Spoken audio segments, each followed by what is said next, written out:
What changes have you witnessed in agricultural broadcasting? Farmers still like to be reminded of the prices. Obviously, we get so much instantaneous information on the device wherever we are. That can be from farm broadcasters too, as many of them have tried to stay current, reshaping what they do, doing video. Many of them never imagined they would do video, especially some farm writers for the big publications like Farm Futures and Prairie Farmer. They're all going into the field now and shooting video. So it's a bit of a strange effort for them, unusual thing for them. What still really attracts, I think, a listenership is involvement with the farming community. It's so essential.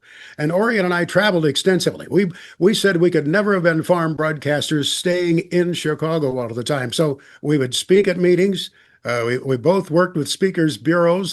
I think there was one year, John, when Orion spoke 100 times somewhere in the United States, and we traveled overseas. I originated a broadcast from 30 different countries over the course of the years, and every state in America. So the travel has always been important. I think it still is for most of the farm broadcasters to be visible, to be seen, and to be on the scene covering the meeting.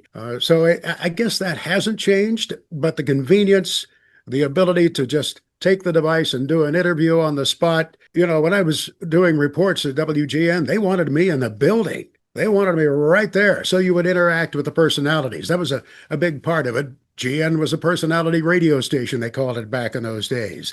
Not just news and talk, but it was personality radio. And I think that is one big difference. I built a home studio before it was fashionable. I built one in 1999, operating out of my basement in Naperville. You could almost hear, if I got real quiet, you could almost hear the Burlington Northern Santa Fe, especially coming up toward the hill at milepost 26 there.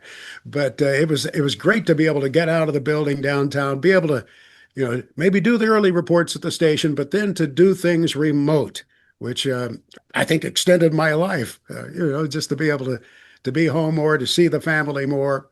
I would be down in the basement so long back in those days, when I'd come up the steps, they'd say, "Oh, here comes Grandpa Munster." How did cell phones change your job? We were the first to start taking calls from combine and tractor cabs. Okay. And this happened when the first cellular phones came out in the early 80s.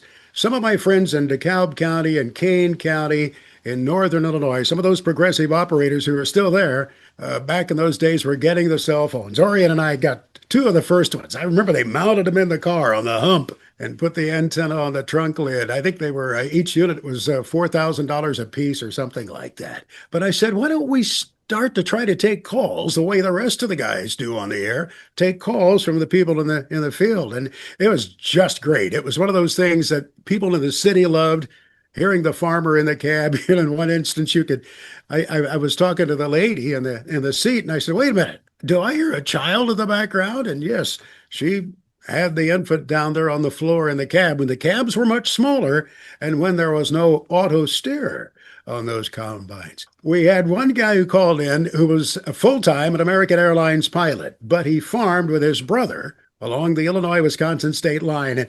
And when Captain Sahusky would call me from the cab, you would swear, John, that he was at 30,000 feet. I mean, it just had that timbre and that cadence to it. Yeah, we're coming down to the inruns here, Max. I look down here look up at the yield monitor. Looks like about 180, 182. So it was fun to hear from these folks calling in. I literally took calls all the way from Princeton, Indiana, 250 miles south of Chicago, to north of Green Bay. A guy was harvesting sugar beets up there. And then as far west as Cedar Rapids and as far east as Fort Wayne. So it was neat to get that feedback from the farmers in the field. Who else have you interviewed? There were many in the trade, in the grain trade and the livestock trade. And we would go down to the floor fairly often. In later years, I think it was in the 90s and early 2000s, we actually had a microphone just off the edge of the floor, and we would arrange to have somebody join us at about 10 minutes till 1 in the afternoon. And it was a good broadcast quality line. It didn't sound like a telephone back in those days. And so we would interview somebody directly involved in the trade. And then, so they've been the run-of-the-mill politicians. That's probably the ones I've enjoyed the least. At the moment, I thought it was a big deal but I guess I've changed a little bit. But yeah, I've interviewed all of the secretaries of agriculture, traveled internationally with secretaries of agriculture, other cabinet officers too, the president. It's been enjoyable from that standpoint. But the best part, John, and I'm very serious about this, the best part was interviewing farmers and their families and being on the farms. That's probably one thing that I did a little differently than Orion. Orion was so busy and so much demand, understandably so, as a podium speaker and to meet with the politicians. I was the one who got out to the farms. And I said to my wife when I retired a couple of years ago, I would go to a map and start putting in pins of the farms I had visited. And she laughed and rolled her eyes, as spouses are wont to do. And she said, "Oh, good luck doing that." But that's been the real joy.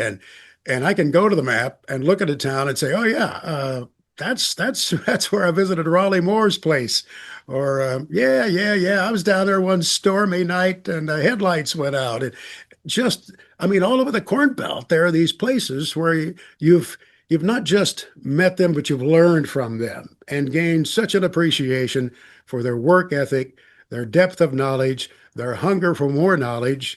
They're embracing marketing tools as much as they can, although that needs to be yet ratcheted up. That's something that hasn't changed. That hasn't changed in 50 years of my doing this. Marketing skills still need to be improved. Why did you write your book? It was actually a continuation of another book that I did. It was called Stories from the Heartland. Yeah, creativity didn't go very far here, that's for sure. But then I decided to do more stories because I kept thinking about people I'd met along the way, people like Albert Oganowski and others who just really stood out as interesting people at a particular time in their lives. There was a broadcast guy I worked with at the WGN stations. His name was Michael Jordan. He didn't bounce the basketball. He would show up at movie shoots. Whenever a movie was being shot, Backdraft or whatever, they were shooting in Chicago, he would show up with a suitcase. He would take a day off from work, show up with a suitcase packed with shirts and ties and different caps. I gave him some seed company caps, and he was so ecstatic to have a different look with a DeKalb cap on. But he would get bit parts in all of these movies, Fugitive, While You Were Sleeping. And that Michael Jordan was just such a kind, tender, quiet gentleman who spent something like 9 hours every Sunday at his church on the south side of Chicago, running the audio visual equipment. And when we lost him a few years ago, it touched me. So I wanted to refer to this Michael Jordan, who had much less notoriety, but in his own way made a difference in people's lives.